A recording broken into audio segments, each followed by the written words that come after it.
This tea is some oolong called the King of Duck Shit. Now the reason why it's called the King of Duck Shit is because there's only a limited quantity of it being made, around 20 kilo a year, and people didn't really want to sell it from the region that it's produced. So they decided to tell people that the tea grows from ground that has been fertilized with, well, duck shit, in an effort to discourage people from buying it. Well, after a while, people realized that that's all fake, and this tea is now sold all around the world, still under the name of, well, the King of Duck Shit. Anyways, that's enough about tea. Let's talk about Japan. And by the way, I'm sorry if there's some kind of background noise. The heater has been going crazy like all day, where it just kind of flares up with some kind of weird noises every now and then. So if that happens, yeah, sorry. In today's video, I wanted to talk about my 5 favorite places in the country. I've been there 5 times, so I thought 5 places would be a good number. Without further ado, let's jump right into place number 5, Kurokawa Onsen. The Kurokawa Onsen, as the name suggests, is an onsen town. It's located in Kyushu, the kind of southernmost main island of Japan. And the special thing about Kurokawa Onsen is that unlike other kind of onsen towns, it has really kind of maintained its quietness, its uniqueness, its kind of ruralness in a sense. So other onsen towns, they often started building up high-rise concrete, big hotels and stuff like that. They had big supermarkets, chains of different kombini and stuff like that popping up all over the place. But with Kurokawa Onsen, it kind of maintained its really nice, tranquil and quiet feel, which is something that I really enjoyed. So Kurokawa Onsen, Kurokawa is, well, it means Black River. So Kurokawa Onsen is located right at this really nice river that's running all throughout the town, or throughout the small village, so to speak. And it's located in this very nice, quiet forest area. There are no kombinis, there are no supermarkets, there are no big buildings, no big concrete slabs, neon signs or anything like that. It's really just ryokans, a few small restaurants, there's a tourist kind of information office, and that was something I really enjoyed. Just being in nature, taking a dip in the hot spring. By the way, onsen is the Japanese hot spring. I'll make a different video about the different onsen types that you can go to in Japan. So overall in the town, there are plenty of onsen to choose from. I think there's maybe a dozen of different ones. One really cool thing that they have is this. This is kind of this wooden block that they give you, and this acts as an entrance ticket to the onsen. So normally each onsen will cost you around 500 yen, which is around $5. But with this pass, you can get 3 different onsen of your choice for 1,300 yen. So you save, well, $2. But yeah, it's also a really cool souvenir. So I have this thing hanging on my window because it looks really cool. And for each onsen, I don't know if you can see it, but you get like a different stamp. So you can kind of do a, well, mini stamp rally, and you also get the date that you went. I think it's a really cool thing as well. So yeah, 1,300 yen for 3 different onsen. And if you want to do some other ones, you can maybe pay an extra 500 yen and do 1 or 2 extra. Now the most recommended onsen that I would, well, recommend visiting in Kurokawa is called Yamamizuki. It's one of Japan's best kind of riverside onsen.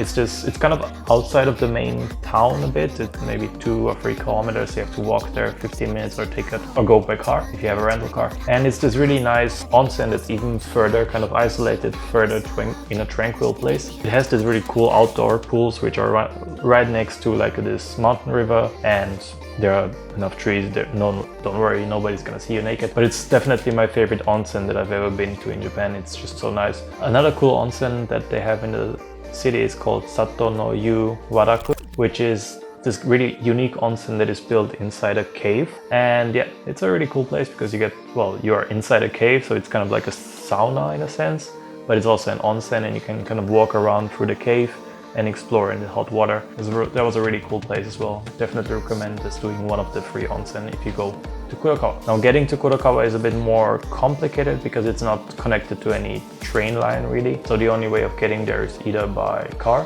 so you can go there by rental car. You can also go there by bus. I think there are some kind of highway buses running from Fukuoka directly to Kurokawa Onsen. Doable. It was a bit more complicated than getting to other places in Kyushu or Japan, but it was definitely worth it. So definitely recommend doing that.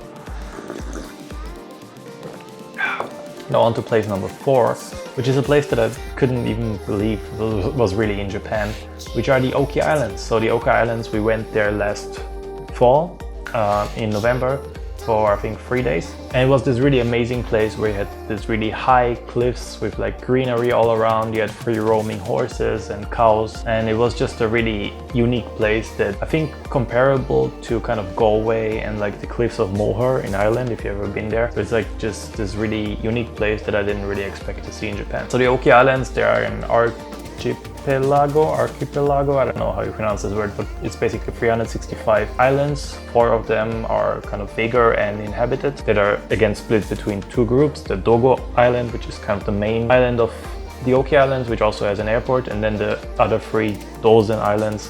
These are a bit smaller and are only accessible by boat. We stayed on the Dozen Islands only, we didn't really go to Dogo. So we stayed on the island of Nisshin, which I think is kind of probably the most famous island of the Dogo Islands. It has these really nice high cliffs and horses, and we did a travel vlog on there that I can link it up here. But yeah, it was a really cool place. We stayed in a ryokan that was called Kunigaso. It was this really amazing place where we had a great view over the surrounding oceans, like from massive windows right in our room. It was really nice. Now the Oki Islands, they are really small, at least the Dozen Islands. So for example, the main town, it was really just maybe 5 restaurants, 2 supermarkets and a souvenir store, and then like the ferry terminal. But there's really not a lot to do in things of shopping and like maybe going out. Usually when you are staying in either a ryokan or a minshuku is kind of like a small bed and breakfast that's run kind of for a family. You will have food included. Otherwise you can just get some stuff at the supermarket or go to one of the few restaurants. Now from the main town of Nishinoshima, you can do kind of day trips to the other islands. There, I think one is called Nakanoshima, which we went to, which was kind of really cool because you have it's a lot flatter than Nishinoshima, so you can rent an electric assisted bicycle, and then you can kind of bike around the island, which was really nice. And it also has this kind of really cool coastline. It's kind of red cliff rock, so it kind of looks very impressive with the red cliffs and like the turquoise water. That was a really cool place as well. So yeah, I'm definitely planning on going back to the Oki Islands this, summer or next summer hopefully, because when we went it was already the off season and it wasn't that much going on, but you can really go for a lot of different water sports there. You can go swimming, snorkeling, scuba diving even, and I think those are some of the things that I want to try on the island, and those are things that you can only do in summer, so definitely gonna be back hopefully next year. Now getting to the Oki Islands, there are flights from Izumo, a city in the northwestern part of Japan, and you can also fly there from Osaka, I think Itami airport or something. You can fly to the main island, Dogo Island, and from there you can take ferries or a ferry down to the Dozen Islands, or you can take a ferry from Matsue. From there you have to take a bus for 1 hour, and from there you can take a ferry that takes around 3 hours or so to the Dozen Islands. It's a bit complicated getting there, but it's definitely worth it, so definitely recommend it. Number 4, Oki Islands. Number 3 on this list is Matsuyama. Matsuyama is the capital of Shikoku, one of the least visited regions in Japan, I would say, and it's one of the main islands, however.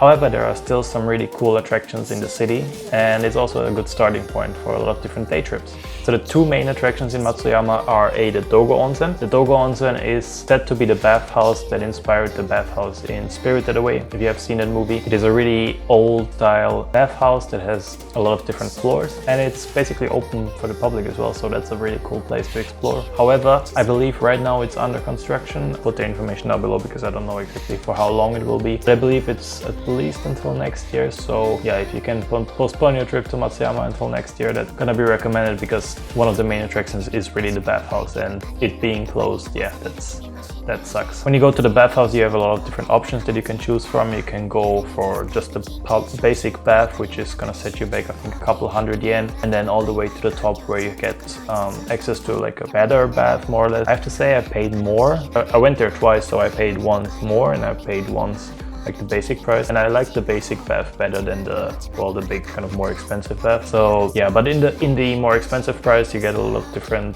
other things, like you get free tea afterwards, you get a free snack. I think in the more expensive ones you get some other kind of maybe food, and also access to like a private resting area after your onsen experience or your bathhouse experience. So yeah, I would maybe try different things if you're there for more than 1 day. Otherwise, just go for the basic one.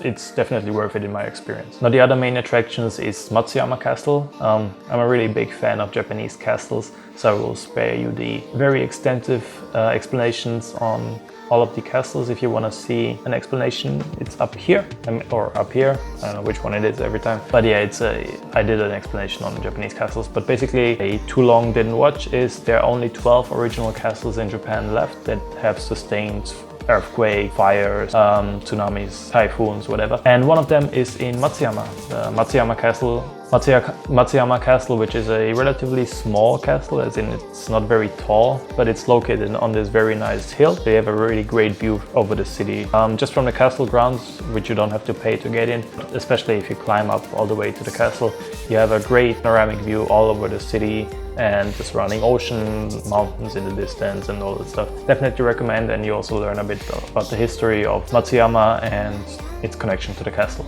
Now, the day trips that I mentioned, one day trip that I would recommend is to Uwajima, which is a city that's really barely visited. I didn't see any tourists there whatsoever. But it also has another one of those 12 original castles, again located really nice up on a hill, so you get a great view from there. It's tiny though compared to Matsuyama, so don't expect too much. But the city is also known for two things, which is bullfighting and well, penises. They have a really big penis museum. There's some penis statues all over the city, and I think it has something to do with a fertility god.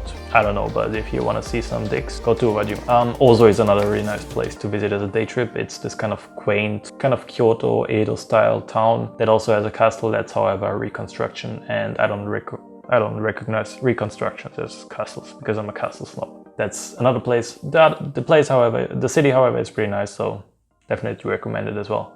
There's also a surprising good amount of expats, so foreigners living in Matsuyama. So you have a lot of different options to choose from in nightlife. You have expat bars. There's also a student area where you have like cheap bars and some clubs. So for nightlife, surprisingly, Matsuyama is also a good city, so definitely recommend it. Now, to get to Matsuyama, it is not connected to the Shinkansen network, to the high-speed bullet train, but you can take the Shinkansen to like Okoyama or something, and from there you can take a relatively fast train down to Matsuyama. Or you can also fly there. It has a airport that's connected to most other places in Japan, so an inland flight is also a good option to get there. Buses, of course, run from most any city to Matsuyama as well. Now we're getting to the top two already, drum roll. Number 2 is Ishigaki Island. Now this was a place that I visited on my first trip to Japan, and it has stuck with me since ever. It's such an amazing place. Ishigaki Island is part of the Ryukyu Islands, which are the southernmost islands of the Okinawa island chain.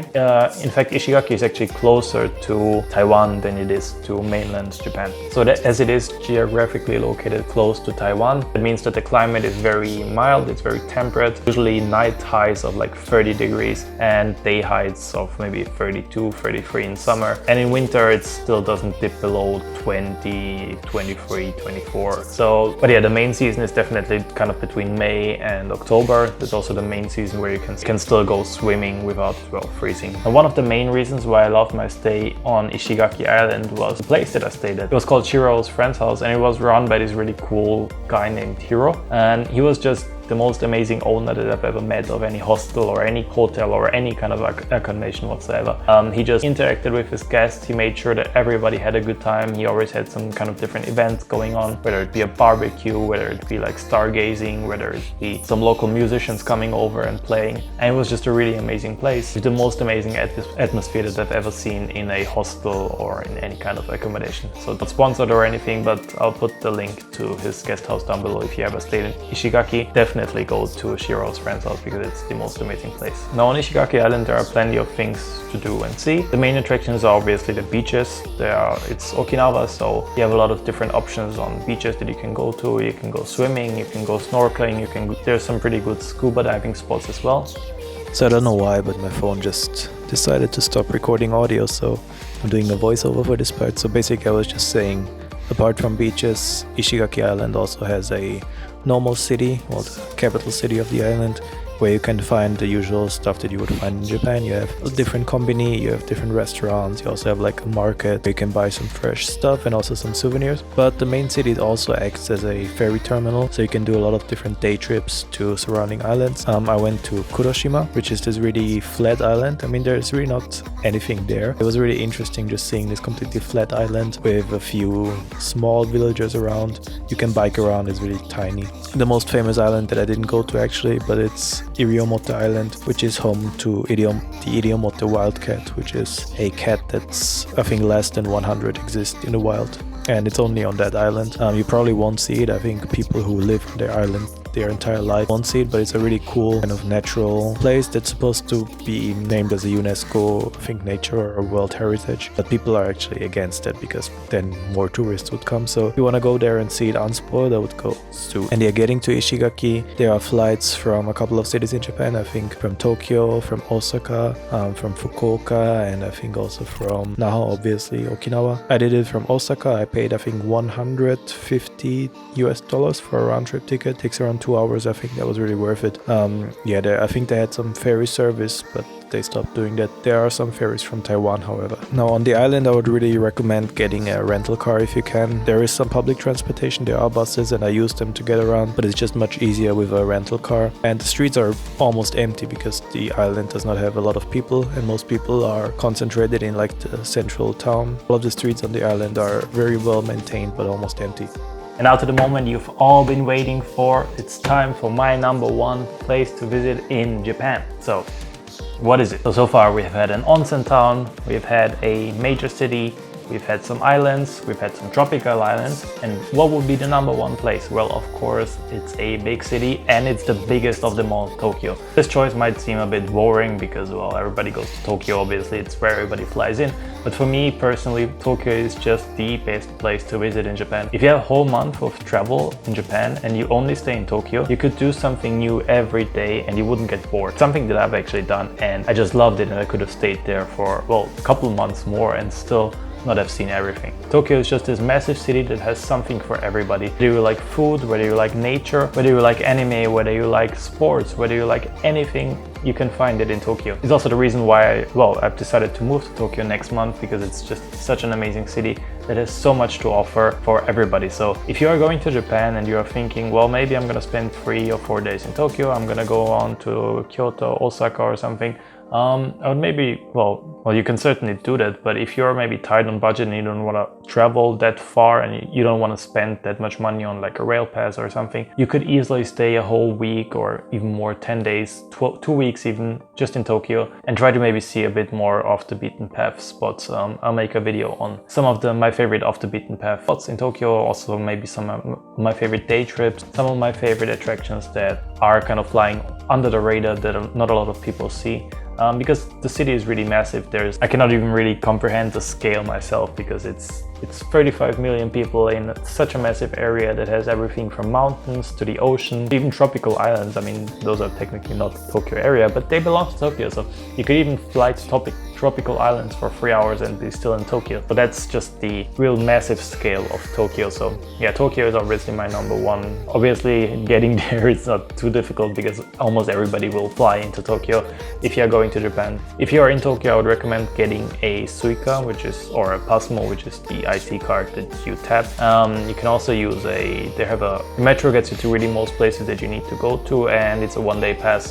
Definitely saves you a lot of money. If you are just going to Tokyo for a trip, I would definitely not get the rail pass because it doesn't pay off. It doesn't matter how often you ride, you will never be able to pay off the money's worth of the rail pass. So yeah, those were my top 5 places in Japan. We had Kurokawa Onsen, we had the Oki Islands, we had Matsuyama, we had Ishigaki Island, and we had at number 1 Tokyo. But I would like to hear from you what your favorite places are in Japan, whether you agree with my list, whether you completely disagree, whether you hate Tokyo, whether you love Osaka instead. Let me know in the comments below. I'd really like to know what your opinions are. And if you want to see more Japan content, some of it which I teased in this video, but some of which I already have in here, but I need to record, then please subscribe, like the video if you liked it, share it if you want to share it. Yeah, with that said, I'll see you in the next one. See ya.